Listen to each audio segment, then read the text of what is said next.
अस्सलाम वालेकुम। Mister engineer YouTube channel में एक दफ़ा फिर से खुश आमदीद।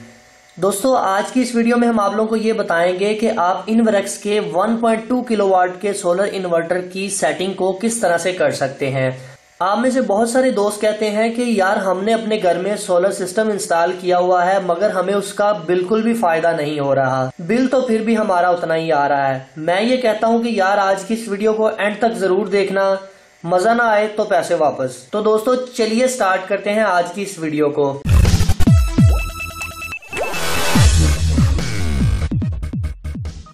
जी तो दोस्तों, आज की इस वीडियो में जो हम आप लोगों को सेटिंग्स बताने वाले हैं, अगर आप सेम सेटिंग अपने इन्वर्टर में कर लेते हैं तो सोलर से तो आपको फायदा होगा ही होगा, आप लोगों को अपने इन्वर्टर से प्यार होने लग जाएगा। तो दोस्तों चलिए स्टार्ट करते हैं। सकते हैं ये हमारे इन्वर्टर का मुकम्मल डिस्प्ले है। इसके ऊपर बेसिक 4 बटन बने हुए हैं। पहले नंबर वाला बटन तो पावर को ऑन ऑफ करने के लिए काम आता है। दूसरा बटन किसी भी प्रोग्राम के अंदर एंटर होने के लिए काम आता है। यहाँ पर आप लोगों को एंटर का एक बटन निशान भी नजर आएगा। ये जो तीसरे नंबर पर बटन है ये किसी भी प्रोग्राम को ऊपर या नीचे करने के काम आता है। आखिर के ऊपर ये जो चौथे नंबर वाला बटन है ये किसी भी प्रोग्राम से वापस आने के लिए यानी कि बैक आने के लिए काम आता है। तो चलिए दोस्तों आप लोगों को बताते हैं कि किस तरह से आपने इसकी सेटिंग को करना है। ये देखिए यहाँ पर ये जो एंटर वाला बटन है आपने इसको थोड़ी सी देर दबाकर रखना है। तब तक दबाकर रखना है जब तक आपकी बजर बंद नहीं हो जाती। दोस्तों यहाँ पर हम इसकी सेटिंग के अंदर आ चुके हैं। तो मैं यहाँ पर सेंटर वाले बटन को प्रेस करके पहले नंबर की सेटिंग के ऊपर आ जाता हूँ। पहले नंबर की सेटिंग में ये UEI लिखा हुआ है। ये सेटिंग इस इन्वर्टर में रीढ़ की हड्डी की हैसियत रखती है, क्योंकि अगर आप इस सेटिंग को नहीं चेंज करेंगे और आपके घर में सोलर सिस्टम लगा हुआ है तो आपको बिल्कुल भी फायदा नहीं होने वाला। जब आप नया इन्वर्टर लाकर इंस्टॉल करते हैं तो ये डिफॉल्ट सेटिंग UEI के ऊपर होती है। इसको हमने चेंज करना है। इसको चेंज करने के लिए एंटर वाले बटन को प्रेस करूंगा, ये ब्लिंक होनी शुरू हो जाएगी। अभी मैं इस बटन से इसको ऊपर करता हूं। आप लोग यहाँ पर देख सकते हैं, यहाँ पर लिखा हुआ है SOL। फिर इसे दबाता हूं तो यहाँ पर लिखा हुआ है SBU। SBU का मतलब ये होता है कि फर्स्ट प्रायोरिटी के ऊपर सोलर यूज हो, दूसरे सेकंड प्रायोरिटी के ऊपर आपकी बैटरी इस्तेमाल हो और तीसरे नंबर पर आपकी यूटिलिटी जिसे हम वोल्टा की पावर सप्लाई कहते हैं वो इस्तेमाल हो। ये वाली सेटिंग सबसे बेस्ट सेटिंग है। इसके ऊपर हमने एंटर कर देना है। अगर तो आपके घर में सोलर सिस्टम लगा हुआ है तो आप SBU के ऊपर सेलेक्ट करें। सबसे पहले ये सेटिंग आपने चेंज करनी है। अब हम चलते हैं थोड़ा सा आगे। अभी यहाँ पर ये जो दूसरे नंबर वाली सेटिंग है ये हमें ये बताती है कि आप लोगों के मैक्सिमम एम्पियर कितने होने चाहिए, जो सोलर से आ रहे हैं या आपकी जो वोल्टा से आ रहे हैं वो कितने होने चाहिए। इसको आपने मैक्सिमम के ऊपर कर देना है। यहाँ पर आप लोग देख सकते हैं कि यहाँ पर 60 एम्पियर मैक्सिमम है, तो मैं इसको एंटर कर देता हूँ। क्योंकि हमने सोलर से ज्यादा करंट लेनी है इसलिए हम इसको 60 एम्पियर के ऊपर सेलेक्ट कर देते हैं। इसके बाद हम थोड़ा सा आगे चलते हैं। यहाँ पर मैं आप लोगों को वो वाली सेटिंग्स बताऊंगा जो कि आपको ज्यादा फायदा देती हैं। यहाँ पर हम 5 नंबर की सेटिंग के ऊपर आ जाते हैं। ये सेटिंग करना भी बहुत जरूरी होता है। 5 नंबर की सेटिंग बैटरी की सिलेक्शन होती है कि आप कौन सी बैटरी को यूज कर रहे हैं। यहाँ पर अगर मैं ड्राई बैटरी को यूज कर रहा हूं तो मैं इसको AGM के ऊपर रहने दूंगा। अगर मैं यहाँ पर तेजाब वाली बैटरी यूज कर रहा हूं जो कि अमूमन हमारे पाकिस्तान में बहुत ज्यादा इस्तेमाल होती है, तो आप इस सेटिंग को FLD यानी कि फ्लडेड के ऊपर सेलेक्ट कर लेंगे, क्योंकि आप तेजाब वाली बैटरी इस्तेमाल कर रहे हैं। अगर आपके पास भी ड्राई बैटरी है तो आप इसको AGM के ऊपर रहने देंगे। अगर आप लोगों को ये समझ नहीं आ रही कि आपकी बैटरी कौन सी है, लिथियम वाली है, ड्राई है, कौन सी है, या फिर ट्यूबुलर बैटरी के लिए आप इसके ऊपर USE मतलब यूज की सेटिंग को सिलेक्ट करेंगे। यूज का मतलब ये है कि ये इन्वर्टर खुद ब खुद ही सेंस कर लेगा कि इसके साथ कौन सी बैटरी को इंस्टॉल किया हुआ है। अगर आपने इस इन्वर्टर के साथ ड्राई बैटरी को लगाया हुआ है और सेटिंग आपने फ्लडेड की होगी तो आपको अच्छा बैकअप नहीं मिलने वाला। अब यहाँ पर मजीद हम थोड़ा सा आगे जाते हैं 11 नंबर की सेटिंग के ऊपर। यहाँ पर 11 नंबर की सेटिंग में ये बता रहा है यूटिलिटी से आपको मैक्सिमम कितने एम्पेयर मिलने चाहिए। देखिए किसी भी बैटरी को आपने ये चेक करना है कि यार मैं इसको कितने एम्पेयर से चार्ज करूं तो इसकी लॉन्ग लाइफ होगी, ये ज्यादा देर मेरे पास निकाल जाएगी। तो उसका सिंपल सा फॉर्मूला है, अपनी बैटरी के टोटल एम्पियर को 10 के ऊपर तकसीम कर दें। अभी मेरे पास जो बैटरी लगी हुई है वो 200 एम्पियर की लगी हुई है, तो मैं 200 एम्पियर को तकसीम करूंगा 10 के ऊपर। बैटरी की एम्पियर की कैलकुलेशन करने का फॉर्मूला होता है। तो यहाँ पर हमारे पास जो रिजल्ट आ रहा है वो 20 एम्पियर आ रहा है। इसका मतलब यह है कि अगर आपने 200 एम्पियर की बैटरी लगाई हुई है तो आप इसको 20 एम्पियर के ऊपर सेलेक्ट करेंगे।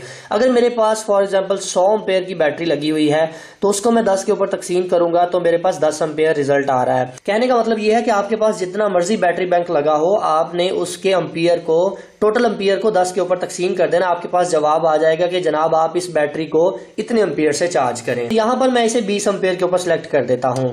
अभी दोस्तों यहाँ पर 12 नंबर की सेटिंग हमें ये बताती है कि बैक टू यूटिलिटी सोर्स। कहने का मतलब यह है कि आपकी बैटरी के अंदर कितना चार्ज बाकी रह जाए तो आपकी बैटरी यूपीएस से दोबारा चार्ज होना शुरू हो जाए। कहने का मतलब यह है कि आपकी बैटरी के अंदर कितना चार्ज बाकी रह जाए तो ये दोबारा से चार्जिंग स्टार्ट कर दे।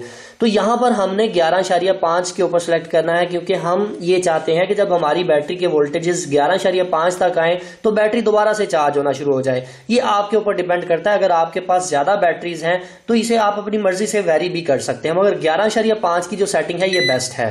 अभी यहाँ पर हम 13 नंबर की सेटिंग के ऊपर आ चुके हैं। तो 13 नंबर की सेटिंग हमें ये बताती है कि आपने अपनी बैटरी कितने वोल्ट के ऊपर फुल करवानी है। सो मैं ये चाहता हूं कि यार ये इन्वर्टर खुद ब खुद देखे कि मेरी बैटरी फुल हो गई है कि नहीं, तो इसको मैं फुल के ऊपर कर देता हूं।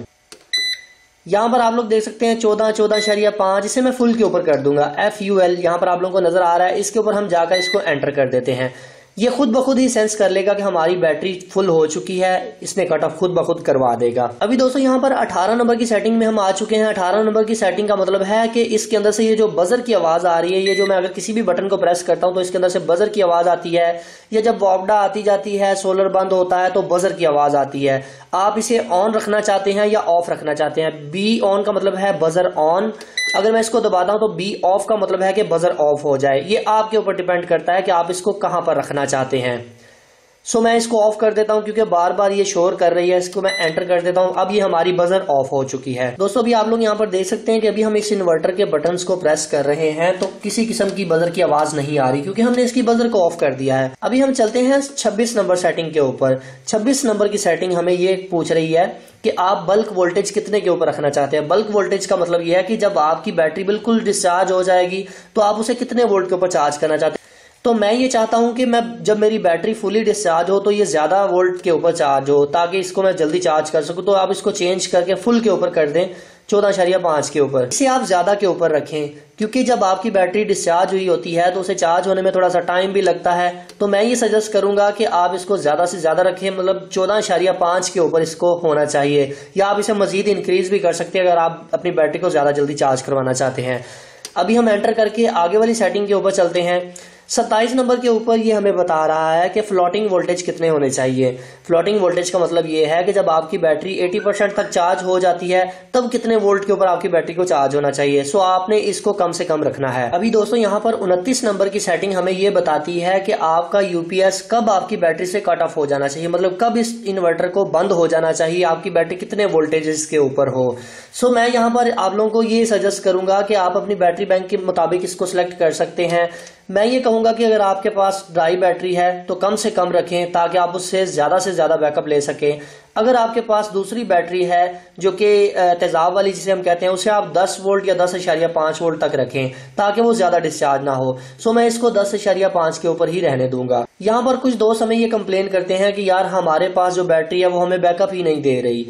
उसकी मेन रीजन ही ये होती है कि आपने इसके वोल्टेजेस को 11.5 या 11 के ऊपर रखा होता है। जब आपकी बैटरी 11 वोल्ट के ऊपर आती है तो यूपीएस ये समझता है कि बैटरी लो हो चुकी है, तो ये बैटरी से कट ऑफ होकर बंद हो जाता है, जिसकी वजह से आपको ये लगता है कि यार बैटरी खराब हो चुकी है। आपने इस सेटिंग को कम से कम रखना है, यानी कि 10.5 के ऊपर रखना है, ताकि आप अपनी बैटरी से ज्यादा बैकअप ले सकें। सो दोस्तों ये तो थी कुछ बेसिक सेटिंग्स जिनके बारे में मैंने आप लोगों को गाइड कर दिया है। अगर आप लोग इन सेटिंग्स को हमारे बताए हुए तरीके के मुताबिक अपने इन्वर्टर में इंस्टॉल कर लेते हैं तो यकीन करें आपको बहुत ज्यादा बेनिफिट होगा। सो फाइनली दोस्तों आज की वीडियो यहीं तक थी। उम्मीद करते हैं आप दोस्तों को पसंद आई है। अगर आप लोगों को आज की वीडियो पसंद आई है तो काइंडली इस वीडियो को लाइक जरूर कर दीजिएगा और अपने दोस्तों के साथ शेयर कर दीजिएगा, ताकि ज्यादा से ज्यादा दोस्त इस वीडियो से मुस्तफीद हो सकें। सो दोस्तों अपना बहुत सा ख्याल रखिएगा, अपनी दुआ में याद रखिएगा। अल्लाह हाफिज। पाकिस्तान जिंदाबाद।